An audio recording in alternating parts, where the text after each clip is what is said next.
Forestier habitait. Donc il faut vous remettre dans la perspective que si pour un massif de 1000 hectares vous aviez 3 maisons forestières, ça veut dire qu'à une époque très lointaine, il y a eu 3 agents forestiers pour la forêt. Là, il n'y en a plus un seul. L'agent qui s'occupe de la forêt d'Arc s'occupe de la forêt d'Arc et de la forêt des Vies. Et en fait, le problème, c'est que comme ça coûte de l'argent, qu'on est quand même dans un milieu fort humide, etc. Bon, les maisons s'abîment, etc. Voilà. Donc la première maison est complètement abandonnée. La deuxième maison a été... le monsieur qui était un ancien ingénieur ONF est parti en retraite. On va peut-être le voir parce qu'il est tout le temps fourré ici. Il est parti, je crois, qu'il y a 2 ans. Donc le salpêtre commence à arriver au mur. Donc la seule qui continue à être utilisée, c'est celle-ci. Et en fait, elle est mise à disposition de tous les agents ONF de France pour des locations. Location de vacances. Ouais, c'est ça. Location de vacances, de week-end, ce genre de choses. Oui, c'est ça. Et alors là, vous avez un nom. Tranchée Henri IV. Une tranchée, c'est un grand fossé. C'est ça, il y en a un derrière, ou peut-être qu'avant le chemin c'était. Il y a dans le sol, il y a quoi? Après, il y a quoi? Le trou. Et après? Qui se finissent par? Feuille. Les enfants, ouais. Ouais, épicéa, mélèze. Ils n'ont pas la maladie? Non. Pas pour l'instant, et même certains frères n'ont pas. On a apporté aussi qu'il y a des mélèzes, ils n'étaient pas malades. Donc ça, sur l'essentiel du massif, vous avez 80% de feuillus et 20% de conifères. Les feuillus sont là historiquement, alors que les conifères ont été plantés après-guerre. Exactement. Bon, elle est maligne, comme ça, ouais. Ah bah, c'est marcher dessus, là. C'est comme le scarabée. Exactement. Ouais, c'est ça, elle est... Mais elle va se faire marcher dessus, là. Ah bah c'est sûr. Hein. Ah, t'es pas maligne, hein. Les peuples.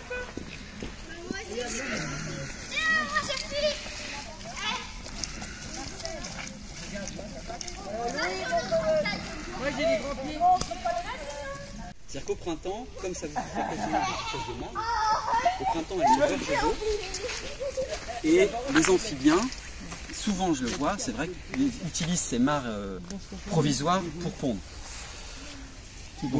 Sachant qu'après vous avez une petite végétation aquatique qui va d'abord pousser, puis après ça va redevenir, ça va se combler. Ça peut servir d'abreuvoir Mais aussi. et puis ça peut servir d'abreuvoir. C'est un parasite qui est quand même pas très agréable quand on tombe dessus, c'est la tique. Ah, d'accord. Ah ouais. Voilà, alors en fait la tique, généralement, comment aller se balader en forêt en diminuant un maximum le risque, on y va rarement en short, pas les bras nus. Alors c'est vrai que l'été, parfois c'est pas... On évite de se balader en sous-bois dans une forêt où vous avez les fougères, notamment celle-là qui est la fougère aigle, qui peut faire 2 mètres de hauteur, parce que là vous...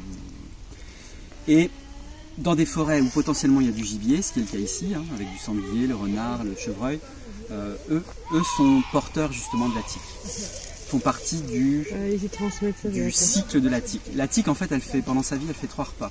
2 repas sur un rongeur et 1 repas sur un mammifère, mais plus gros, type renard, blaireau, chevreuil. Donc quand elles sont sur nous, on a une erreur de parcours. Sauf qu'elle va quand même faire son repas. Et qu'une fois qu'elle a fait son repas, elle va mourir.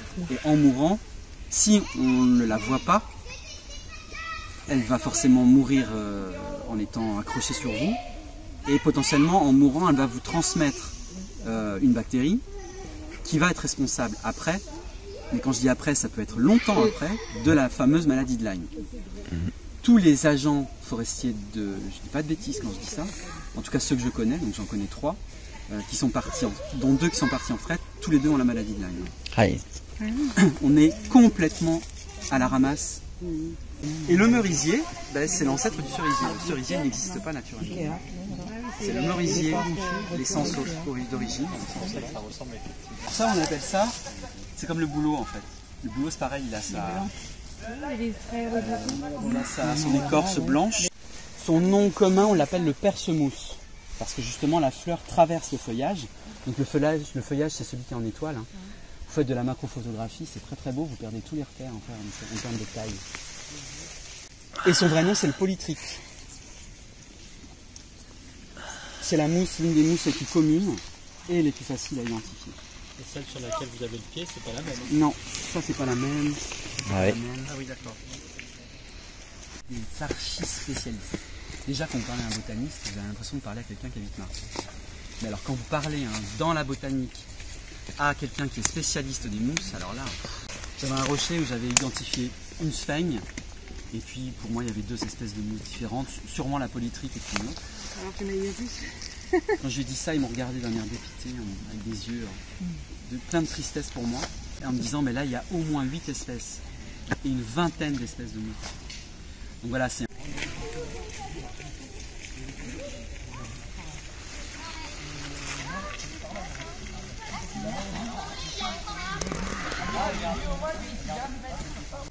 Pour récupérer après les petites plantures qui vont servir après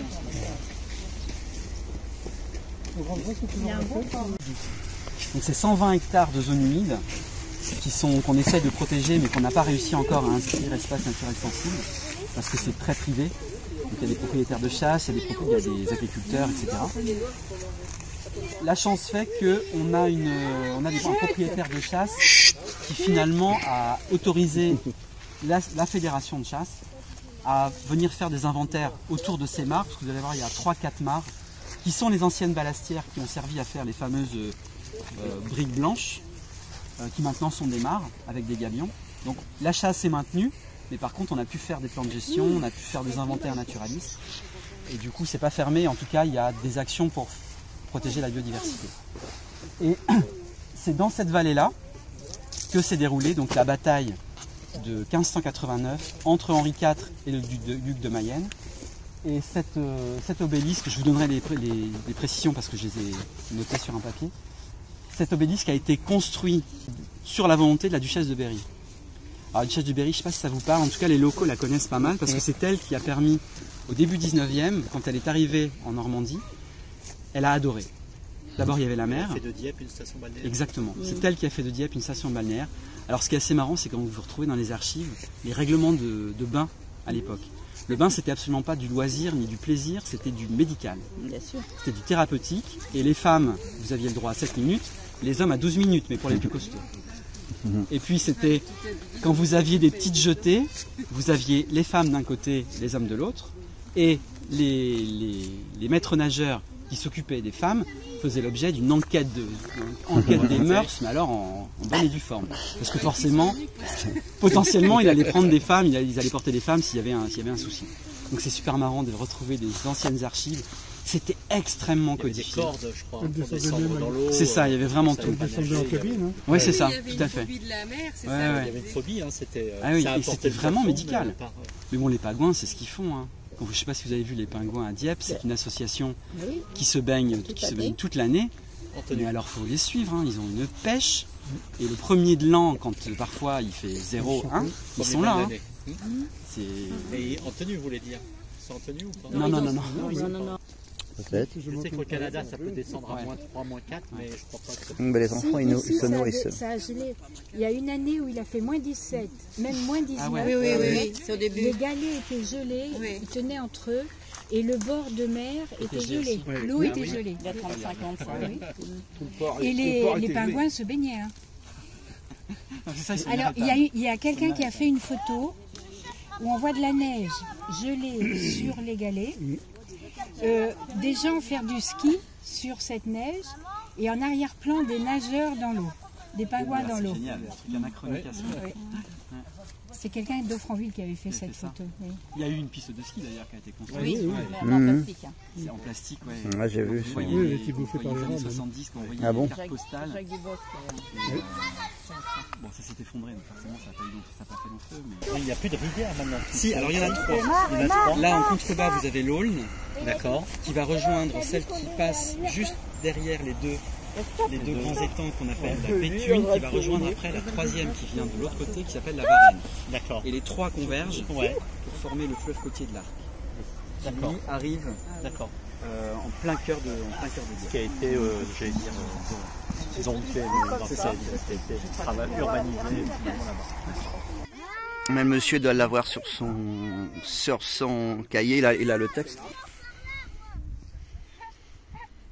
La fameuse pyramide, qui est un obélisque. Et Louis vient de... Et tu me dis comment tu as Ne touche pas, c'est peut-être des pics, ça. C'est par quoi?